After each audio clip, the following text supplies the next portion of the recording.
Bismillahirrahmanirrahim. Assalamu alaikum dear students. I am Zahid Mahmood, lecturer in chemistry at Cadet College Chakwal. इस video lecture में हम discuss करने जा रहे हैं डाल्टन्स एटॉमिक थ्योरी, या फिर इस टॉपिक को आप इस तरह भी कह सकते हैं कि Dalton's contribution in chemistry. Chemistry में जो डाल्टन ने काम किया है या एटम के कंसेप्ट के हवाले से जो डाल्टन का काम था उसको हम इस वीडियो लेक्चर में कवर करने की कोशिश करेंगे। डियर स्टूडेंट्स, डाल्टन एक इंग्लिश केमिस्ट था, इंग्लिश साइंटिस्ट था, ब्रिटिश था ये। और इसने जब ये थ्योरी पेश की तो कब की? 1808 में, मतलब 19th सेंचुरी में, 19वीं सदी में। अब 1808 का मतलब है 1800 साल गुजर चुके थे उस वक्त, और 18 सदियाँ पूरी हो चुकी थी। 19वीं के 8 साल शुरू हो गए थे, ऊपर जा रहे थे, 19वीं सदी शुरू थी। 19th सेंचुरी के बिगनिंग में जॉन डाल्टन एक इंग्लिश साइंटिस्ट था। उसने एक एटॉमिक थ्योरी पेश की, और इसकी एटॉमिक थ्योरी के अकॉर्डिंग कहते हैं ऑल टाइप ऑफ मैटर, कहते हैं जितना का जितना मैटर है is made up of smallest particle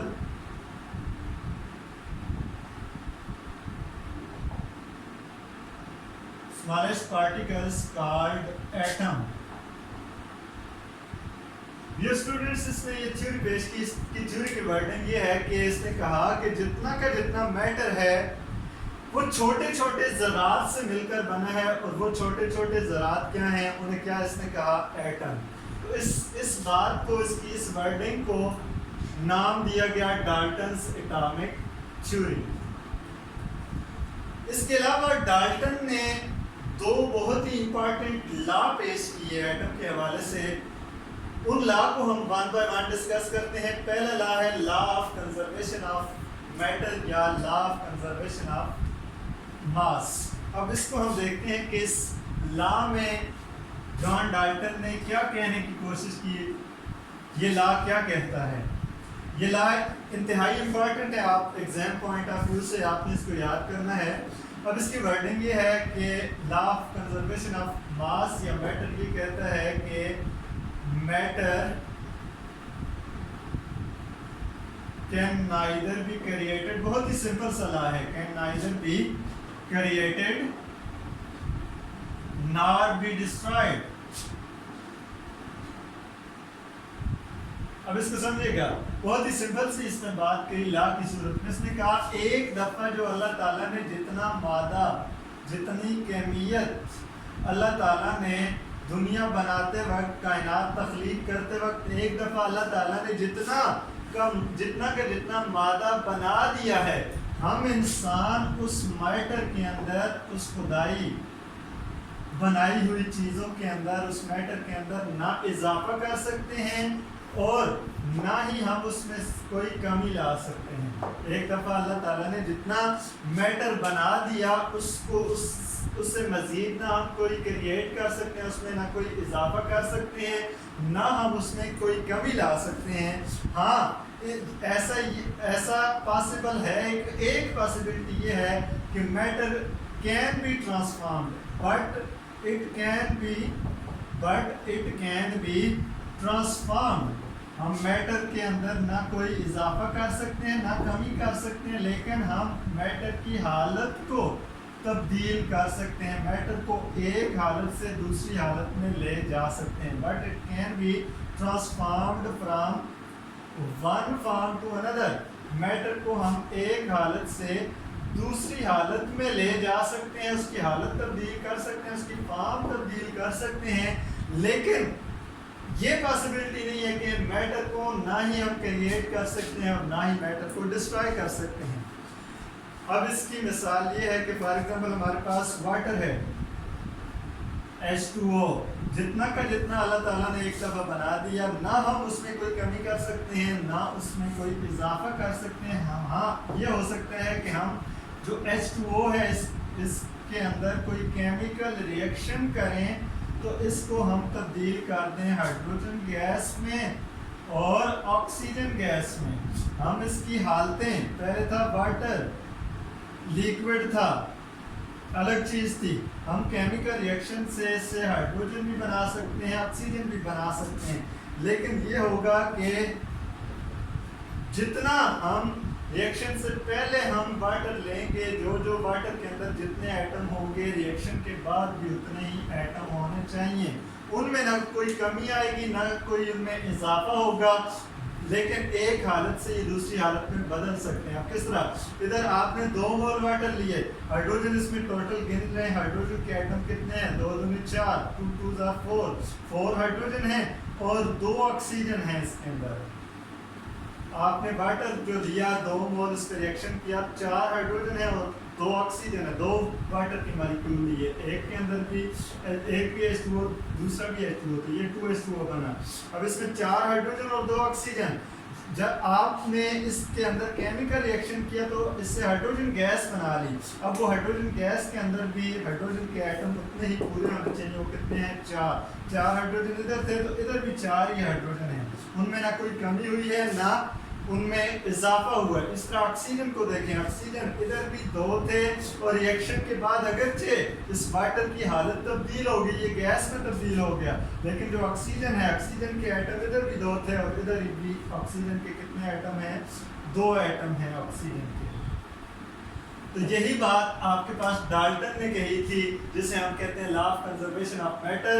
ये कहता है कि मैटर कांस्टेंट है, मैटर की वैल्यू जो एक दफ़ा अल्लाह ताला ने बना दी है उसमें कमी बेशी नहीं हो सकती। हाँ, उस मैटर को एक हालत से हम दूसरी हालत में तब्दील कर सकते हैं। इस चीज़ को कहते हैं law of conservation of matter. इसको अगर दूसरी डेली लाइफ की एग्जांपल से हम लें, आप फुटबॉल टीम को अगर ले लें, फुटबॉल टीम ग्राउंड में जाती है, उसके प्लेयर हैं 22 प्लेयर, गिन के आप भेज रहे हैं। खेल शुरू होने से पहले, खेल के बिल्कुल स्टार्ट में आप 22 प्लेयर उस ग्राउंड में इन कर रहे हैं। अब जब वो ग्राउंड में शुरू में, खेल के शुरू में जा रहे हैं तो हो सकता है उनकी पोजीशन, कोई किधर, किसको कौन सी पोजीशन मिले, किसी को कौन सी पोजीशन मिले, कोई कहाँ से स्टार्ट ले। लेकिन जैसे ही खेल एंड होने की घंटी बजेगी, खेल का जब एंड होगा तो खेल शुरू होते वक्त भी शुरू में 22 प्लेयर थे, जब एंड होगा तब भी कितने प्लेयर होंगे, 22 प्लेयर होंगे। इनमें ना कोई कमी होगी ना इनमें कोई बेशी होगी, इनमें कोई इजाफा रद्द-ओ-बदल नहीं होगा। लेकिन ये हो सकता है उनकी पोजीशन, खेल के स्टार्ट में कोई खिलाड़ी किधर होगा, कौन सी जगह पे होगा, और जब खेल एंड होगा तो पोजीशन उनकी चेंज हो सकती है, हालत उनकी बदल सकती है, जगह उनकी तब्दील हो सकती है, लेकिन उनमें कोई कमी बेशी नहीं हो सकती। तो इसको आप इस लॉ से रिलेट कर सकते हैं। उसके अलावा दूसरा आपके पास जो डाल्टन ने लॉ पेश किया वो है आपके पास लॉ ऑफ डेफिनेट प्रोपोर्शन। अब हम उसको डिस्कस करते हैं कि लॉ ऑफ डेफिनेट प्रोपोर्शन क्या कहता है। अब इसका भी नाम बता रहा है, law of definite proportion. Definite कहते हैं खास और प्रोपोर्शन कहते हैं तनासब को।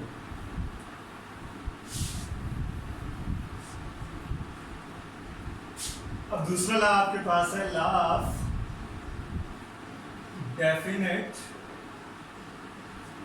प्रोपोर्शन।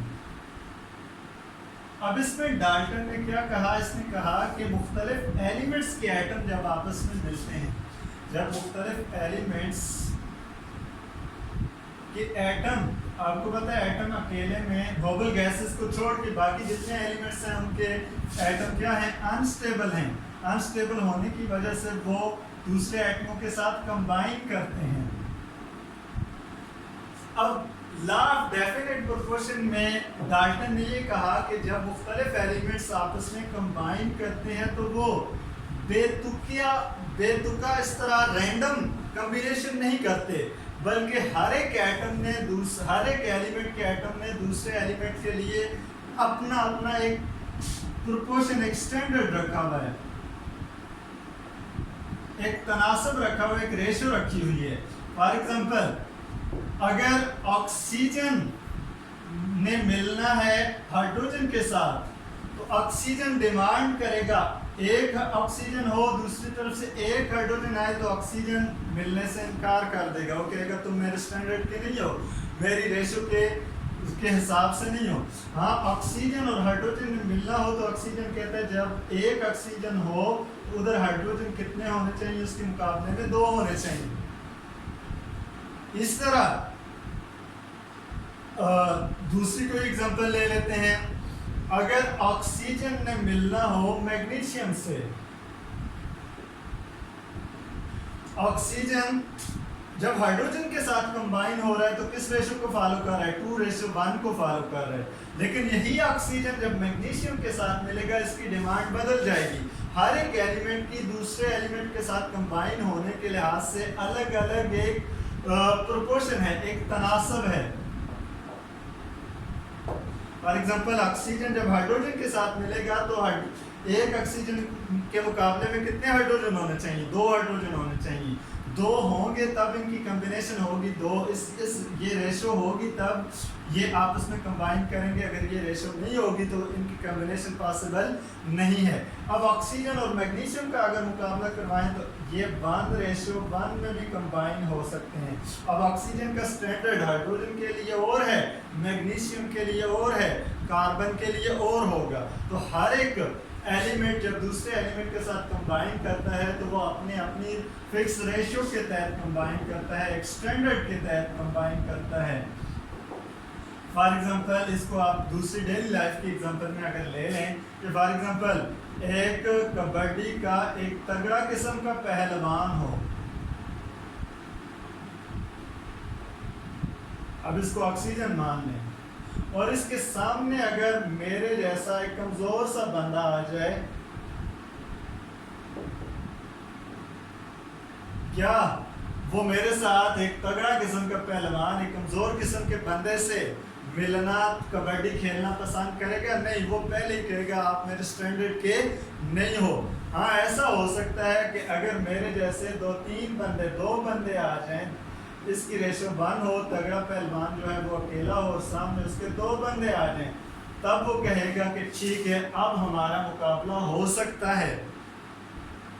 एक स्टैंडर्ड एक रेशो के तहत आपस में हो सकती है। और इसी को अगर दूसरे लिहाज से देख लें, एक तगड़ा किस्म का पहलवान है और सामने भी उसी के बॉडी के साइज का तगड़ा किस्म का पहलवान आ जाता है, तो अब ये दोनों पहलवान 1 by 1 आपस में मुकाबला करने पे राजी हो जाएंगे। तो हर एक बंदे की दूसरे बंदे के साथ कंबाइन होने की, कबड्डी खेलने की, झगड़ा करने की एक अपना अपना मयार है, अपना अपना स्टैंडर्ड है, अपना अपना तनासब है। तो इसी बात को अगर हम केमिस्ट्री पे अप्लाई करें, हर एक एलिमेंट का दूसरे एलिमेंट के साथ मिलने के लिए एक फिक्स रेशो के तहत वो मिलते हैं। वो फिक्स रेशियो हो तब वो आपस में कंबाइन होते हैं, फिक्स रेशियो ना हो तो उनकी कॉम्बिनेशन पॉसिबल नहीं होती। तो लॉ ऑफ डेफिनेट प्रोपोर्शन यही कहता है कि जब एलिमेंट्स आपस में कंबाइन करते हैं वो रैंडमली कंबाइन नहीं करते, बेतुके हो के आपस में नहीं जुड़ते, बल्कि एक स्टैंडर्ड के तहत, एक फिक्स रेशियो के तहत एक दूसरे के साथ कंबाइन करते हैं। तो आज का ये था आपके पास टॉपिक है डाल्टन की कंट्रीब्यूशन के हवाले से। आई होप सो कि you people will understand this topic betterly.